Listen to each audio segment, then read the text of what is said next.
What is up guys, Tanner the sites. In this video, I'm going to show you how to change the themes and appearance of your Opera GX browser. So first you need to head over to the Opera GX browser, and then on the left side you need to click on this Opera's icon and then scroll down, and then you need to click on settings. After clicking on settings, when the settings page has been opened, just scroll down until you see the appearance section.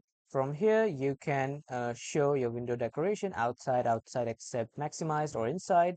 You can choose from these, and then you can colorize icons using primary color. You can turn this toggle on and off, and then you can also turn on the bookmarks bar, and you can also change the font size.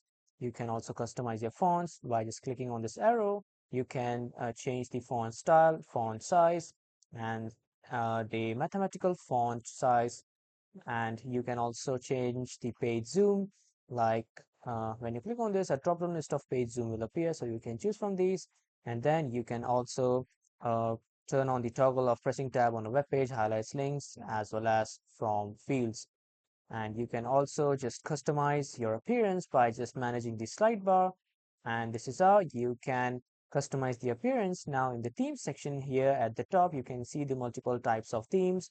Here, these are the dark themes, and when you click on this auto, this will change according to the dark and light automatically. And then when you click on light, here is the light theme, and when you click on dark, here it is the dark theme. So this is how you can change your themes and appearance in Opera GX browser. That was all for this video, everyone. Thank you for watching.